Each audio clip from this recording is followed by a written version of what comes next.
Hi అండి. ఎప్పుడైనా ఆలోచించారా? ఒక పెద్ద తుఫానొచ్చి వెళ్ళిపోతుంది. వరదలు తగ్గుముఖం పడతాయి. న్యూస్ ఛానల్స్ కెమెరాలు కూడా వెళ్ళిపోతాయి. ఆ తరువాత అసలక్కడ ఏం జరుగుతుంది?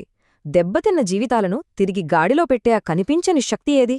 ఈరోజు మనం ఆ కీలకమైన పునరుద్ధరణ ప్రక్రియ గురించి లోతుగా తెలుసుకోబోతున్నాం. మనమెప్పుడూ చూసేదేంటి? Rescue teams. వాళ్ళొచ్చి ప్రజల్ని కాపాడతారు. కానీ ఆ మొదటి కొన్ని రోజులు అయిపోయాక అసలు కథ మొదలవుతుంది. మరి ఆ తర్వాతంతా చెక్కదిద్దే బాధ్యత అసలెవరిది? ఈ ప్రశ్నే ఈరోజు మన విశ్లేషణకు పునాది అన్నమాట. సరే, ఈరోజు మన చర్చలో ఏమేం ఉంటాయంటే, ఫస్ట్ అసలు ఈ విపత్తులు ఎందుకొస్తాయి, తర్వాత ఎన్ని రకాలుగా ఉంటాయి, ప్రమాదం జరిగిన వెంటనే ఎవరొస్తారు, ఆ తర్వాత చాలా ముఖ్యమైన రెవెన్యూ డిపార్ట్మెంటు పాత్ర ఏంటి, చివరిగా మనం ఏం చేయాలి అనే విషయాలు చూద్దాం. సరే, ముందుగా మొదటి పాయింట్ చూద్దాం. ఈ విపత్తులు అసలు ఎందుకొస్తున్నాయి?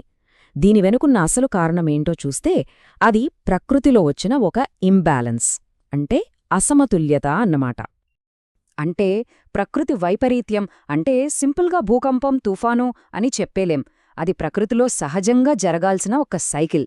ఆ సైకిల్లో వచ్చిన ఒక పెద్ద డిస్టర్బెన్స్. ఎప్పుడైతే ఆ బ్యాలెన్స్ దెబ్బతింటుందో దాని ఎఫెక్ట్ చాలా తీవ్రంగా ఉంటుంది. ఒకప్పుడు చూడండి, అంతా ఒక పద్ధతి ప్రకారం జరిగేది. టైంకి వర్షాలు, పచ్చగా పర్యావరణం, ఋతువులు కూడా కరెక్టుగా ఉండేవి. కాని మనిషి చేసిన పనుల వల్ల, అంటే ఈ చెట్లు నరకడం, కాలుష్యం, గ్లోబల్ వార్మింగ్, వీటన్నింటి వల్ల ఆ సైకిల్ మొత్తం దెబ్బతింది. అందుకే ఇప్పుడు ఇలా ఊహించిన విపత్తులు ఎక్కువగా చూస్తున్నాం. సరే, ఈ ప్రకృతి ప్రకోపం అంటున్నాం కదా, అది ఎన్ని రూపాల్లో ఉంటుందో ఇప్పుడు చూద్దాం.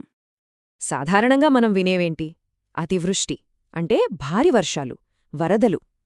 దానికి క్వైట్ ఆపోజిట్ అనావృష్టి అంటే కరువు. ఇవే కాకుండా పిడుగులు పడటం, కొండచర్యలు విరిగిపడటం, భూకంపాలు, సుడిగాలులు, ఇలా చాలా రకాలున్నాయి.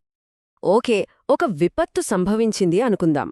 వెంటనే ఆన్ ద స్పాట్కి ఎవరు వెళ్తారు? ఆ ఫస్ట్ రెస్పాన్స్ ఎలా ఉంటుందో చూద్దాం. ఏదైనా ప్రమాదం జరగగానే అక్కడికి మొదట చేరుకునేది స్పెషల్ రెస్క్యూ ఫోర్సెస్. వీళ్లకి ప్రత్యేకంగా ట్రైనింగ్ ఇస్తారు. ప్రాణాలను కాపాడటమే వీరి మొదటి పని. వీరిలో ముఖ్యంగా ఎన్డీఆర్ఎఫ్ అంటే నేషనల్ డిజాస్టర్ రెస్పాన్స్ ఫోర్స్, అలాగే రాష్ట్ర స్థాయిలో ఎస్డీఆర్ఎఫ్ బృందాలుంటాయి. వాళ్లు రాగానే ఏం చేస్తారు? శిథిలాల కింద ఎవరైనా చిక్కుకున్నారా అని వెతుకుతారు, ప్రజలను సేఫ్ ప్లేసెస్కి తరలిస్తారు, ఫస్ట్ ఎయిడ్, ఫుడ్ లాంటి తక్షణ సహాయం అందిస్తారు. వాళ్ల మెయిన్ గోల్ ఒక్కటే, ప్రాణనష్టాన్ని తగ్గించడం. సరే, ఈ రెస్క్యూ ఆపరేషన్ అయిపోయింది, అందరూ సేఫ్ అనుకున్నాక అప్పుడు అసలైన పెద్ద పని మొదలవుతుంది. ఇది మనకు పెద్దగా వార్తల్లో కనిపించదు. అదే రెవెన్యూ శాఖ చేసే పని. ఇది చాలా కీలకం. ఈ తక్షణ సహాయం తర్వాత దీర్ఘకాలికంగా ఆ ప్రాంతాన్ని, అక్కడ ప్రజల జీవితాలను మళ్లీ గాడిలో పెట్టే బాధ్యత మొత్తం రెవెన్యూ శాఖదే అన్నమాట.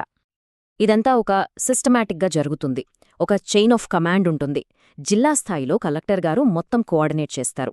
ఆయన ఇచ్చే ఆదేశాలు డివిజన్ స్థాయిలో ఆర్డీఓకు వెళ్తాయి. అక్కడ్నుంచి అసలు ఫీల్డ్లో పనిచేసే తహసీల్దార్ అంటే ఎంఆర్ఓ గారికి చేరతాయి. అసలు గ్రౌండ్ లెవెల్ పనంతా ఇక్కడే మొదలవుతుంది. తహసీల్దార్ గారి రోల్ చాలా చాలా ముఖ్యం. విపత్తు జరిగినప్పుడు వాళ్లకు సెలవులు కూడా ఉండవు. వాళ్లు పర్సనల్గా ఆ స్పాట్కి వెళ్ళాలి. ఎంత ఆస్తి నష్టం జరిగింది, పంటలెంత పోయాయి, ప్రాణనష్టం జరిగిందా అని అంచనా వేయాలి. అంతేకాదు, దగ్గర్లో చెరువులు నిండిపోతే ప్రజలను అలర్ట్ చెయ్యాలి. ఫైనల్గా వాళ్లు ఇచ్చే రిపోర్ట్ ఆధారంగానే నష్టపరిహారం అందుతుంది. ఇప్పుడు నష్టపరిహారం విషయానికొద్దాం. ప్రభుత్వం బాధితులకు ఆర్థికంగా అండగా నిలవడమనేది చాలా ముఖ్యమైన బాధ్యత. ఇది ఏదో దానం కాదు, రూల్స్ ప్రకారం జరిగే ఒక ప్రక్రియ. ప్రకృతి వైపరీత్యంలో ఒకవేళ ఎవరైనా ప్రాణాలు కోల్పోతే ప్రభుత్వ నిబంధనల ప్రకారం వారి కుటుంబానికి 4 లక్షల రూపాయల పరిహారం అందుతుంది. ఈ అమౌంట్ చాలా ఏళ్లుగా ఇలాగే ఉంది. అదే ఒకవేళ ప్రాణాలతో బయటపడి తీవ్రంగా గాయపడితే అప్పుడు వాళ్లకు జరిగిన నష్టాన్ని బట్టి పరిహారం ఉంటుంది. దీనికోసం డాక్టర్ సర్టిఫికెట్ తప్పనిసరి. గాయాల తీవ్రతను బట్టి 59,000 నుంచి 2 లక్షల రూపాయల వరకు పరిహారం ఇచ్చే అవకాశం ఉంది. ఇప్పటిదాకా విపత్తు వచ్చాక ఏం చెయ్యాలో చూశాం. కాని ఒక్కసారి ఆలోచిద్దాం, అసలు విపత్తులు రాకుండా ఆపలేమా? మన ఫోకస్ రెస్పాన్స్ నుంచి ప్రివెన్షన్ వైపు మారాల్సిన అవసరం లేదా? మనం చూసిన సమాచారం ఒక ముఖ్యమైన విషయాన్ని చెప్తోంది. ఈ విపత్తులకు ఒక రకంగా కారణం మనమే. మరి పరిష్కారం కూడా మన చేతుల్లోనే ఉంటుంది కదా. ఈ మాట చూడండి, ప్రకృతి అనేది మనం కాపాడితే ప్రకృతి మనల్ని కాపాడుతుంది. ఎంత నిజం కదా. మనం ప్రకృతితో ఎలా ఉంటామో ప్రకృతి మనతో అలాగే ఉంటుంది. గ్లోబల్ వార్మింగ్ అనేది చాలా పెద్ద సమస్య అని అనిపిస్తోంది. కానీ దాన్ని ఎదుర్కోవడానికి మనం పెద్ద పెద్ద పనులు చెయ్యక్కర్లేదు. సింపుల్గా ప్లాస్టిక్ వాడకం తగ్గించడం లాంటి చిన్న చిన్న పనులు చేసినా అది పెద్ద మార్పుకు దారితీస్తుంది. చివరగా ఒక ప్రశ్న, మన అసలు కర్తవ్యం ఏంటి? ప్రతిసారి విపత్తు వచ్చాక స్పందించడమా, లేక అసలలాంటి విపత్తులు రాకుండా చూసుకోవడమా?